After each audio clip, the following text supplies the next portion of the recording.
एक ऐसा राज जहां जाने के बाद कोई वापस नहीं आया। एक ऐसी जगह जहां टाइम रुक जाता है और ग्रेविटी इतनी ज्यादा होती है कि लाइट भी एस्केप नहीं कर सकती।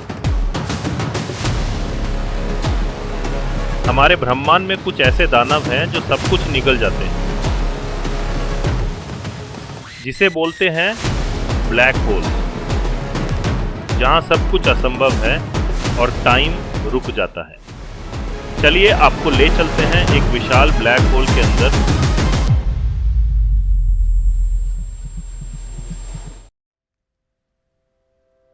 ब्लैक होल का कॉन्सेप्ट सबसे पहले दिया था एक ब्रिटिश साइंटिस्ट जॉन मिशेल ने साल 1783 में। उन्होंने सोचा, अगर किसी स्टार का मास इतना मैसिव हो जाए कि उसकी ग्रेविटी इतनी ज्यादा हो कि लाइट भी एस्केप ना कर सके, तो क्या होगा। उस वक्त के साइंटिस्ट ने इस आइडिया को ज्यादा सीरियसली नहीं लिया, क्योंकि लाइट को वो पार्टिकल नहीं वेव मानते थे। साल 1915 सर एल्बर्ट आइंस्टाइन ने अपनी general theory of relativity publish की। तभी ब्लैक होल्स का कॉन्सेप्ट मैथमेटिकली स्ट्रांग हो गया। फिर 1916 में एक जर्मन फिजिसिस्ट कार्ल शॉर्चाइल्ड, उन्होंने आइंस्टाइन के इक्वेशंस का सॉल्यूशन दिया, जिसे हम आज कहते हैं शॉर्चाइल्ड रेडियस। यह रेडियस एक बाउंड्री डिफाइन करता है जिसे कहते हैं इवेंट होराइजन। लेकिन यह बनते कैसे हैं? तो सबसे पहले हर स्टार का जन्म एक नेबुला से होता है, गैस और डस्ट का एक बड़ा क्लाउड जिसे नेबुला बोला जाता है। नेबुला में मेजॉरिटी हाइड्रोजन गैस होता है और हाइड्रोजन पार्टिकल्स ग्रेविटी के कारण उस क्लाउड के सेंटर पॉइंट पे एक्यूमुलेट होने लगते हैं। जैसे जैसे मास और प्रेशर इनफ हो जाता है, टेम्परेचर इंक्रीज करता है और जब कोर का temperature approx 10 million kelvin reach करता है तो न्यूक्लियर फ्यूजन स्टार्ट होती है। यह प्रोसेस होती है मेन सीक्वेंस स्टेज में, जिसमें हाइड्रोजन कंटिन्यूअसली हीलियम में कन्वर्ट होती है, जिसे न्यूक्लियर फ्यूजन कहा जाता है।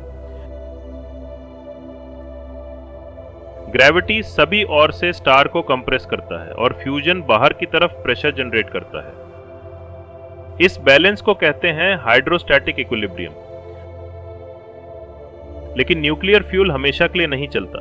जब कोर का हाइड्रोजन खत्म हो जाता है तो फ्यूजन रुक जाता है और बाहर का प्रेशर कम हो जाता है। फिर ग्रेविटी डोमिनेट करती है और कोर धीरे धीरे कंप्रेस होने लगता है। इसमें कुछ कंडीशंस होती हैं, जैसे अगर मास 1.4 मिलियन सोलर मास से कम हो तो ये वाइट डॉर्फ में बदलता है, और अगर मास 1.4 से 3 मिलियन सोलर मास के बीच में हो तो ये बनता है न्यूट्रॉन स्टार, और अगर ये 3 मिलियन सोलर मासेस के बराबर है तो ये बन जाता है एक ब्लैक होल।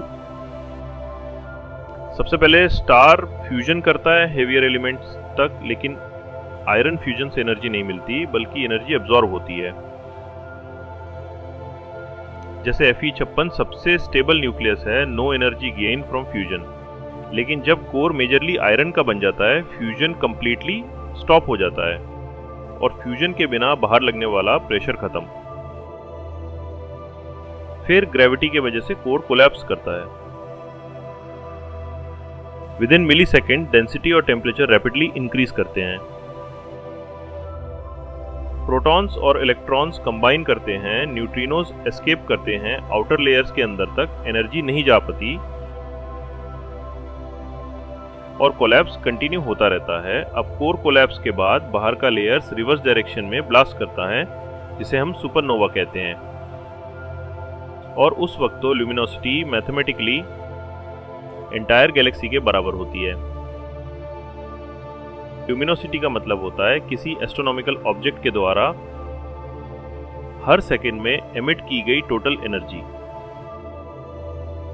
और उसके बाद अगर स्टार का मास 3 मिलियन सोलर मासेस के बराबर हो जाता है तो ग्रेविटी के कारण एक स्टार बदल जाता है, कोर कोलैप्स करता है और कोई फिजिकल फोर्स भी उससे रोक नहीं सकती, तो वो सिंगुलैरिटी तक कंप्रेस होता है। इस पॉइंट पे स्पेस टाइम कर्वेचर इनफाइनाइट हो जाता है and general theory of relativity fail होने लगती है। इस सेंटर को कहते हैं सिंगुलैरिटी। उसके आसपास एक इमेजिनरी सरफेस बनती है जिसे कहते हैं अगर कोई ऑब्जेक्ट श्वार्ज़शील्ड रेडियस के अंदर चला जाए तो वो लाइट भी एस्केप नहीं कर सकती, और वहां ग्रेविटी ग्रेडियंट इतना ज्यादा होता है कि ह्यूमन बॉडी वर्टिकली स्ट्रेच हो जाती है, और ये होता है टाइडल फोर्सेस के कारण। 1970s तक फिजिसिस्ट मान रहे थे कि ब्लैक होल एक डेड एंड है जहां से कुछ भी वापस नहीं आ सकता, लेकिन 1974 थ्योरेटिकल फिजिसिस्ट स्टीफन हॉकिंग, जिन्होंने क्वांटम मैकेनिक्स और जनरल रिलेटिविटी को कंबाइन करके एक शॉकिंग प्रेडिक्शन किया, उन्होंने बताया कि black holes actually radiation emit करते हैं। क्वांटम फील्ड थ्योरी के हिसाब से वैक्यूम स्पेस में पार्टिकल्स और एंटी पार्टिकल्स कंटिन्यूअसली क्रिएट और डिस्ट्रॉयड होते रहते हैं। जब ऐसा पार्टिकल पेयर इवेंट होराइजन के बिल्कुल पास बनता है तो एक पार्टिकल अंदर चला जाता है और दूसरा पार्टिकल एस्केप कर जाता है। ये ऐसा लगता है जैसे ब्लैक होल ने एनर्जी एमिट की। इस रेडिएशन को हम कहते हैं हॉकिंग रेडिएशन। हॉकिंग ने मैथमेटिकली प्रिडिक्ट किया ब्लैक होल्स जितने छोटे होते हैं उनका टेम्परेचर उतना ज्यादा होता है और हर सेकंड में एनर्जी रिलीज होती है और मास कम होता है। फिर एक दिन ब्लैक होल पूरा इवेपोरेट हो जाता है, लेकिन ये प्रोसेस बहुत स्लो है। मैसिव ब्लैक होल्स के लिए बिलियंस ऑफ ईयर्स लगते हैं। सर स्टीफन हॉकिंग ने सबसे पहले ब्लैक होल को थर्मोडायनेमिक्स से ज्वाइंट किया। उन्होंने दिखाया कि ब्लैक होल्स के पास टेम्परेचर एंड एंट्रोपी के साथ क्लासिकल थर्मोडायनेमिक्स के रूल भी फॉलो होते हैं।